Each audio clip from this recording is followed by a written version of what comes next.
Welcome to Hood Champion Boxing Sports. In boxing, you find a way to win or you find a way to lose. Hey, I got a question for you. Does anyone really peel the layers back on old Gervonta Davis and really understand what's going on with Gervonta?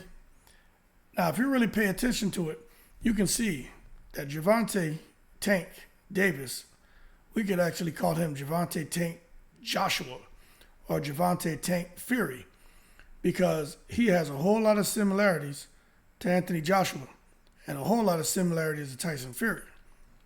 Now, when it comes to Anthony Joshua, the way his career has been guided, very strategic, right? The right fights, the right time, big money, building the profile on the right platform, right? Putting him in the right venues. Anthony Joshua become a household name, become the face of boxing for the UK and the face of heavyweight boxing all around the world, right? Most would agree. Gervonta Davis, same thing. Very strategic, careful with the opponents, fought all around. Some people are saying, hey, look, he's the face of boxing, especially in the 135-pound division.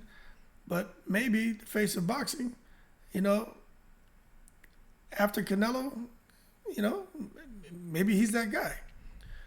But when you think about him and Anthony Joshua, the fact that they're now really going to have to step up and get in there with guys who can really fight him. Anthony Joshua already gone that route. When he first finally stepped up against somebody who was a real threat, and I'm going to say Andy Ruiz. I'm not talking about Dominique Brazil. I don't care about Povetkin. I don't care about Parker. Those guys were all good fighters. But Andy Ruiz was a guy, he wasn't Takam. He wasn't Parker, which some believe he won that fight. I do too. I actually think Parker looked worse after he defeated Andy Ruiz in New Zealand. But when Anthony Joshua got in there with Andy Ruiz, got in there with Usyk, I would say exemplary fighters, he struggled. He had good moments, but he for the most part, he struggled. And then, of course, some people say the reason he struggled is because he was protected. His career was being strategically guided. He was putting it with the right opponents, right time, getting the money, building his profile, but wasn't necessarily evolving as a fighter.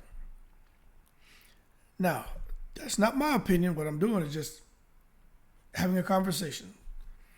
Now you look at Tank Davis stepping up with Ryan Garcia, and all of a sudden Tank Davis just seems to be over there, man, putting duck sauce on the fried rice, taking it to the stupid with rehydration clauses.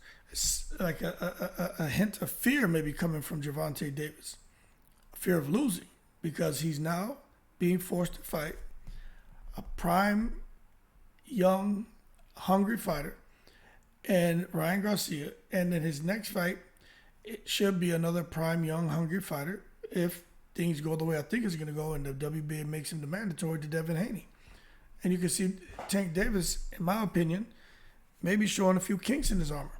But we're going to find out if Tank is going the same route as Joshua, to where he's looked so great, he's looked so dominant in his fights, but now he's stepping up to the plate against somebody who I would say is an elite opponent.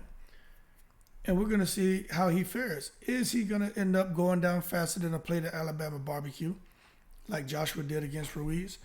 And is he going to sit there, man, and find himself losing on a points decision against a guy like Devin Haney, the same way AJ lost to Usyk over 2 fights?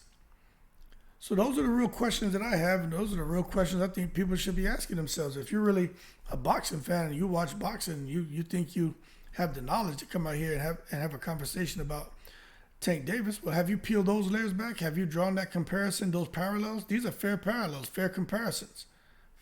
It's not something that I'm just pulling out my backside. This is, when you look at it, this is the direction that Gervonta Davis is going. That's really what it is. And then with, what was I going to tell you about old Tyson Fury? Oh, with Tyson Fury, Tyson Fury is a whole nother ball of wax. You know what I'm saying? Tyson Fury wants to dictate the terms on fights. Tyson Fury wants to have things his way. And he's the A side. He's the draw. He's the big money man. And if you're going to fight me, yeah, I only have one title. You're the undisputed. But if you want to fight Tyson Fury, it's going to be an 80-20, 70-30 split. And that is what it is. If not, get to walk and go fight somebody else for crumbs. Well, Gervonta Davis is in a very similar position as old Tyson Fury. Usyk is a unified champ. Tyson Fury has a WBC belt. Devin Haney has a WBA belt, regular title. Tank Davis has the WBA regular belt, and Devin Haney's the undisputed at 135. Very similar. We have Tank with one belt. Haney has the belts that matter, and Fury has a WBC belt. They're trying to make the unified, but for the most part, it's a pretty similar situation. Davis is already looking like he's going to be like Tyson Fury and say, "Look, I'm the A side." And as a result of being the A side, I'm going to dictate some things to you, Devin. He's already thrown that into the atmosphere. So Devin and his father's already going to say, no one's going to tell us anything. We're undisputed. We're the A side. We're going to call the shots. So already you can see, a good, it's not even a 1 or 2 tablespoons of duck sauce being put on the fried rice. It's it's a gallon of duck sauce. You're not even eating fried rice with duck sauce no more. You're eating duck sauce with fried rice. Like, that's the direction this is going already. Ridiculous. But Tyson Fury did the same thing. Now, I will say this, to Tyson Fury's credit, even though I don't agree with what he did with Usyk. There's so much crap going on behind the scenes, man. Y'all need to understand the secret societies at work. And the damn Kinahan connection running strong out there in Saudi. They're trying to set up Tyson Fury and Usyk for the big payday later this year. That's if Usyk can hold on to them belts. But Usyk mess around and get in there with Wilder, Usyk is not going to make it to Saudi. And then we're going to see Wilder Fury 4, which a lot of us don't want to see. But what I'm getting at is Gervonta Davis, when it comes to boxing right now, he's in a position as Anthony Joshua, where is he going to prove that he's the best against elite boxers? Or is he only going to be the best against fighters who have been strategically selected to make Tank Davis look great? Kind of like Anthony Joshua. Or is he going to end up in a situation where he looks great against anyone who gets to the ring with? However, we're going to have this issue now because he's the A side, the big man, the money draw. He's selling out live gates wherever he goes. And now he's going to come in there and turn into a Gervonta Fury, where he's going to sit there, man, and if he doesn't get things his way, he makes the negotiations or the stipulations impossible for an opponent to want to get in the ring with him. And that's what we should be looking at. Let's just be real. Now, I'm not here to talk about rehydration clauses. We've talked about that.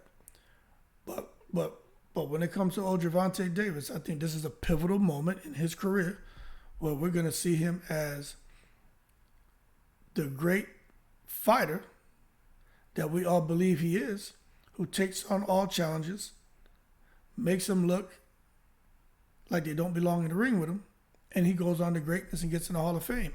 Or is he going to look like a guy who belongs in the Golden Dragon with the goddamn gallon of duck sauce and putting duck sauce on everything? Fried rice, General Tso's chicken, Triple Delight, the damn fried fish they got in there. Is he going duck sauce down the Lau Mein? Is he putting duck sauce on the wontons? Is Gervonta Tank Davis going to become Gervonta Duck Sauce Davis? Or if he's going to look like Anthony Joshua, and we can still call him Gervonta Duck Sauce Joshua if he doesn't look good against the elite. Or we may have to call him Gervonta Duck Sauce Fury if he makes the damn contracts and the stipulations damn near ridiculous where no one wants to fight him. So long story short, Gervonta Davis, as of right now, he's got his feet firmly planted on the ground, and I think he's on his way to something great. But if he continues with this crap about being the A side, wanting to dictate terms, carefully select opponents, make himself look great, the feet that he has planted on the ground are going to be submerged in duck sauce. And I'm just calling it right now. That being said, if you disagree, leave something in the comments below.